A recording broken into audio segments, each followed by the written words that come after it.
नारायण बैठ नारायण, मैं बोऊं तू सींच नारायण, मैं काटूं तू उठा नारायण, मैं पीसूं तू छान नारायण, मैं पोऊं तू खा नारायण।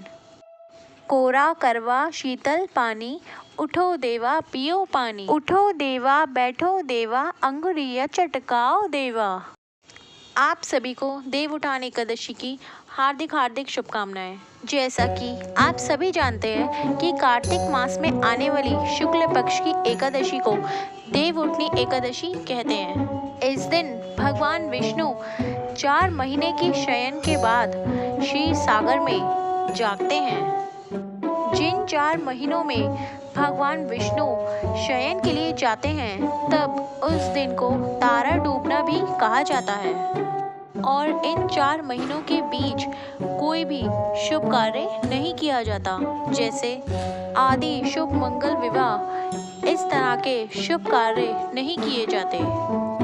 देव उठनी एकादशी को ही जब ये एकादशी आती है, उसी दिन से मांगलिक और शुभ विवाह आदि कार्य शुरू हो जाते हैं।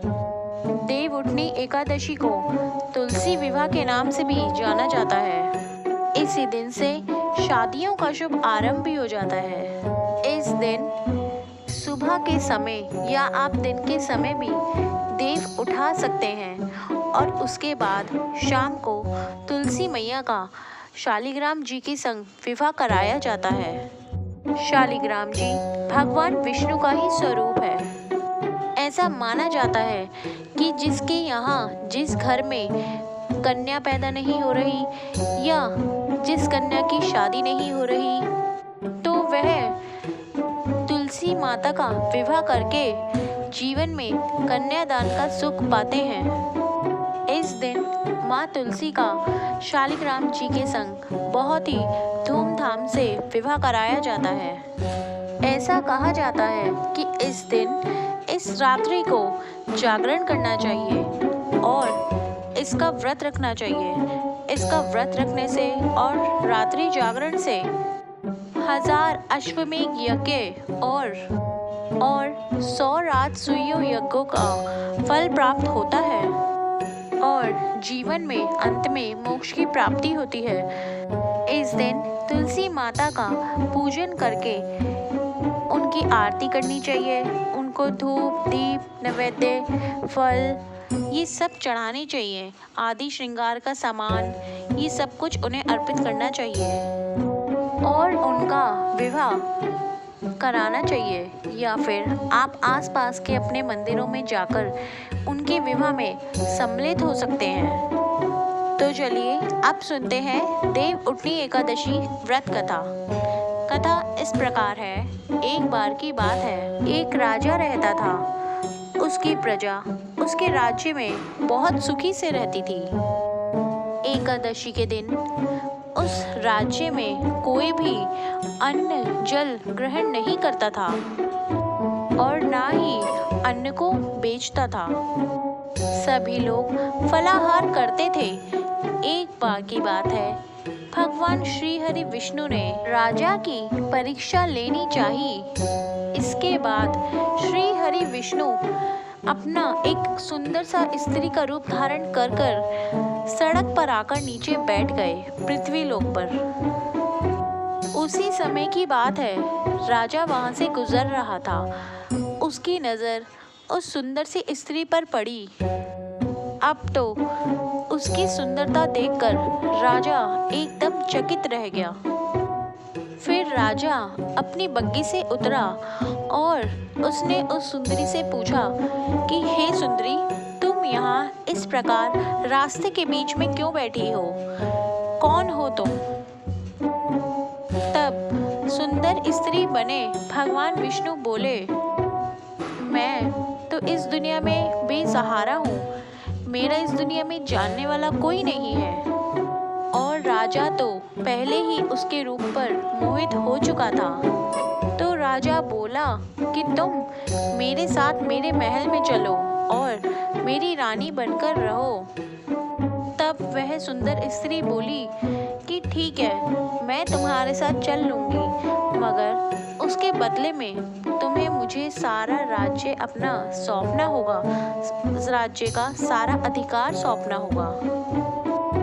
राज्य पर मेरा पूर्ण अधिकार होगा। मैं जो भी बनाऊं तुम्हें खाना होगा। अब राजा उसके रूप पर पहले ही मोहित था, इसलिए उसने एक बारी में उसकी सारी शर्तें मान ली और हाँ कर दी। इसके बाद वह उसे अपने महल में ले गया और उससे विवाह करके उसे अपनी रानी बना लिया। इसके बाद अब अगले दिन ही देवउठनी एकादशी आई। अब उस सुंदरी ने आदेश दिया कि बाकी दिनों की तरह ही देवउठनी एकादशी को भी अन्न बेचा जाएगा बाजारों में, और तो और महल में भी मांसाहारी भोजन बनाया जाएगा। इसके बाद मांसाहारी भोजन पकने के बाद उसने राजा को कहा, अब आप इसे खाइए। यह सब देखकर राजा बोला कि रानी, आज मेरा देवउठनी एकादशी का व्रत है, इसलिए मैं सिर्फ फलाहार ही लूंगा। तब रानी ने राजा को अपनी वह सारी शर्तें याद दिलाईं और कहा कि ये खाना आपको खाना ही होगा, नहीं तो मैं बड़े राजकुमार का सर कटवा दूंगी। अब तो राजा बहुत परेशान हो गया कि वो क्या करे। यह सारी बात उसने अपनी बड़ी वाली रानी को सुनाई। इस पर बड़ी रानी बोली कि महाराज, आप धर्म ना छोड़े, भले ही आप राजकुमार की बलि दे दे। और कहा कि बेटा तो फिर मिल जाएगा, मगर धर्म नहीं मिलेगा। ऐसा कहकर बड़ी रानी रोने लग गई। उसी समय राजकुमार वहां आया और सारी बात पूछी। पता चलने पर राजकुमार बोला कि मैं सर कटवाने को तैयार हूँ। पिताजी की धर्म की रक्षा जरूर होगी। अब राजा दुखी मन से राजकुमार का सर देने को तैयार हो गया। यह सब देखकर भगवान विष्णु ने जो स्त्री का रूप धारण किए हुए थे, उसके बाद वे अपने असली रूप में आए, प्रकट हुए और बोले कि हे राजन, तुम इस कठिन परीक्षा में उत्तीर्ण हुए हो। भगवान ने प्रसन्न होकर राजा को वर मांगने के लिए कहा। तब राजा बोला कि प्रभु, आपकी कृपा से दिया हुआ हमारे पास सब कुछ है।